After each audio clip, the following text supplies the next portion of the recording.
प्रिय छात्रों, पिछली बार मैंने आपको 3.4 का क्वेश्चन नंबर 1 का फर्स्ट और सेकंड पार्ट बताया था और फिर आपको थर्ड पार्ट होमवर्क के लिए दिया होगा। निश्चित रूप से आपका क्वेश्चन सही गया होगा और आपने आंसर भी प्राप्त किया होगा। यदि इसके बाद भी आपको कोई कठिनाई आती है तो मुझे कमेंट्स करके बताएं, उसको फिर से बता दिया जाएगा, ठीक है।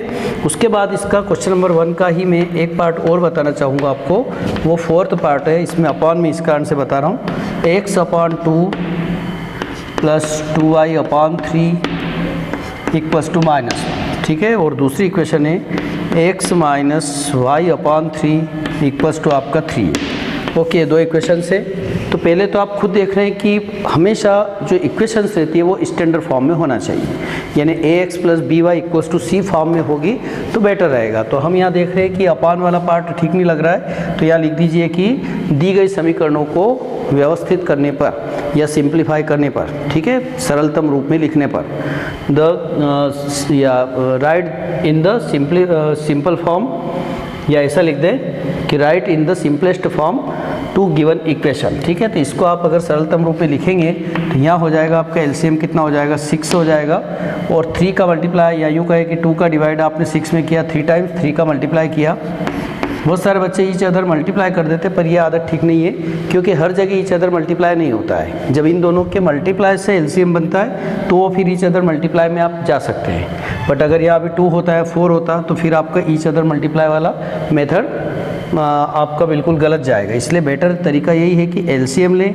हमेशा डिनोमिनेटर जो रहता है, हर जो रहता है उसका भाग इसमें लगाएं, जो आंसर आता है उसका ऊपर मल्टीप्लाई। जैसे 2 का डिवाइड 6 में किया, 3 टाइम्स 3 का मल्टीप्लाई, फिर 3 का डिवाइड 6 में किया, 2 टाइम्स 2 का मल्टीप्लाई करेंगे, 2 2 4। इस प्रकार से -1 क्रॉस मल्टीप्लाई करेंगे तो 3x plus 4y equals to हुआ आपका -6। ये आपका एक इक्वेशन ठीक है। देखिए ax plus by equals to c form में। इस प्रकार से एंड दूसरा इक्वेशन हम फिर से अगर रेडी कर रहे हैं तो यहाँ एलसीएम कितना आया आपका, 3 आया। देखिए 3 का मल्टीप्लाई एक्सेस किया, 3x minus y equals to हो गया इसका 3/1। क्रॉस मल्टीप्लाई कर सकते हैं आप, तो ये इक्वेशन एक और बन जाएगी आपके लिए, 3x minus y equals to 9। ये हो गई इक्वेशन नंबर 2। अब आप 1 और 2 को जरूर सॉल्व कर सकते हैं। तो 1 और 2 को अगर सॉल्व करते हैं तो देखिए एक बार और सीखने का मौका मिल रहा है आपको। 3x plus 4y equals to -6 है, और सेकेंड इक्वेशन है हमारी 3x minus y equals to 9। Okay, बिल्कुल इक्वेशन अपने स्टैंडर्ड फॉर्म में देखिए, ax plus by equals to c, ax plus by equals to c। Minus plus कुछ भी हो सकता है, बट एक्स और वाई हमेशा LHS में होना चाहिए और RHS में क्या होना चाहिए, नंबर। अब यहाँ आने के बाद में आप देख रहे हैं कि इस बार हमें ईच अदर मल्टीप्लाई की आवश्यकता नहीं है। मैंने आपको कहा था जरूरी नहीं कि मैं y से y ही कैंसिल करने का बोल रहा आपको, आप चाहे तो x से x को भी कैंसिल कर सकते हो। ऐसे क्वेश्चन में विशेष रूप से करना चाहिए। जब ऑलरेडी यहाँ पर इक्वल्स टू दिख रहा है, दोनों के कोएफिशिएंट इक्वल है, तो हम क्यों ईच अदर मल्टीप्लाई करें, यानी इनको इस बार कैंसिल करना है।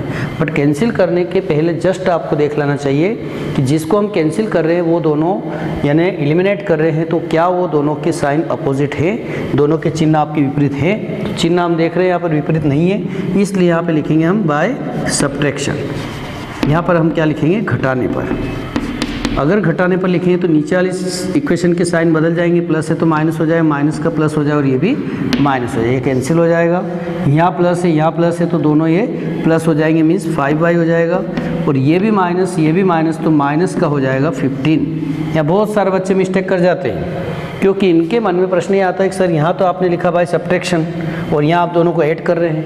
भाई सब्ट्रैक्शन का मीनिंग ये है कि हमने सब्ट्रैक्ट किया, सब्ट्रैक्शन करने से साइन हमने बदल दिए। अब जब साइन बदलने के बाद रिजल्ट ये प्लस का है, ये प्लस का है, तो आप जानते हैं जब दोनों नंबर प्लस के होते हैं तो दोनों का एडिशन होता है और वापस चिन्ह जो आएगा, यानी कि साइन जो आएगा प्लस का ही आएगा। ऐसे यहाँ पर दोनों साइन माइनस के हैं तो यहाँ पर भी एडिशन होकर के साइन किसका आएगा, माइनस का। ओके, इस प्रकार से y का वैल्यू हो गया आपका -15/5। इसको कैंसिल करेंगे तो ये हो जाए -3, यानी y का वैल्यू हो गया आपका -3। जैसे ही y का वैल्यू आता है, इसको आप किसी भी इक्वेशन में पुट कर सकते हैं जो आपको अच्छा लग रहा है, और इसमें नहीं, बल्कि इस टाइप का जो आपने सिंपलीफाई किया था, इस बार जैसे मैं आपका वैल्यू यहाँ रखने की सलाह दूंगा कि y अकेला वैल्यू है तो ये जस्ट आप यहाँ रख दें। कोई चाहे कि सर यहाँ रखने से वो भी आ जाएगा। तो इस बार हम समीकरण 2 में, ठीक है, समीकरण 2 में y का मान रखने पर, अगर y का मान यहाँ पर रखते हैं तो देखिए 3x माइनस y की जगह वैल्यू डाल रहे हैं हम माइनस का 3 इक्वल्स टू आपका 9 चल रहा है। माइनस माइनस का जब साइन का प्लस मतलब माइनस माइनस का मल्टीप्लाई होता है तो आप जानते प्लस हो जाता है, और ये चल रहा है आपका 9, ये प्लस इधर शिफ्ट होगा तो 3x equals to 9 minus 3, 3x equals to 6, और इसलिए x का वैल्यू हो गया आपका 6/3, यानी आंसर हो जाएगा आपका 2। इस प्रकार से x का वैल्यू तो 2 हो गया और y का वैल्यू कितना हो गया -3।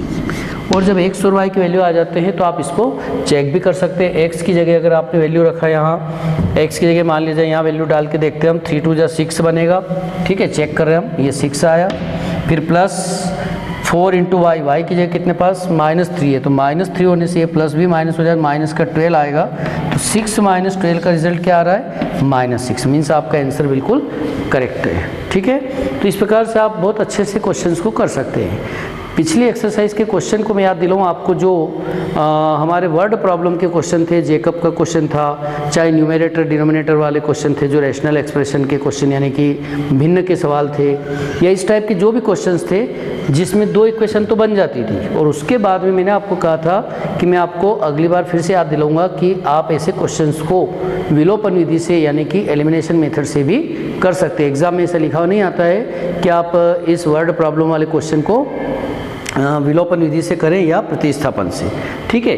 तो आप उन पिछले जो 2 क्वेश्चंस को मैंने आपको इक्वेशन बना के दी थी उनको भी इस मेथड से सॉल्व कर सकते हैं, और करेंगे आप तो आपका आंसर आ जाएगा, ठीक है। तो आज के फर्स्ट क्वेश्चन में हम इक्वेशन को सॉल्व करना सीखे हैं। अब इसका सेकेंड क्वेश्चन उस पैटर्न का ही आएगा, वर्ड प्रॉब्लम का, और ये भी अपने आप में बहुत इंपॉर्टेंट क्वेश्चन, यानी जो छोड़ेंगे वही एग्ज़ाम में आता है। अक्सर ऐसा होता है कि अरे हमने सब क्वेश्चन किए थे बस यही नहीं किया था, वो ये एग्ज़ाम में आ गया। तो क्यों ना हम वर्ड प्रॉब्लम के हर एक्सरसाइज में दे रखे, तीनों एक्सरसाइज में, तो वो लगभग आपके 5-5 क्वेश्चन हैं, तो 15 क्वेश्चन में से एक पक्का आपका 4 नंबर का आना है और एक कोई मेथड आना है। अभी मेथड हमारी 2 हुई है अभी तक, यानी एलिमिनेशन मेथड और सब्स्टिट्यूशन मेथड। इसके बाद में हमारी क्रॉस मल्टीप्लिकेशन मेथड भी आएगी, और ग्राफिकल मेथड फर्स्ट एक्सरसाइज में हम कर चुके हैं, और एक बार मैं आपको रिवीजन दे दूँगा। Okay, thank you.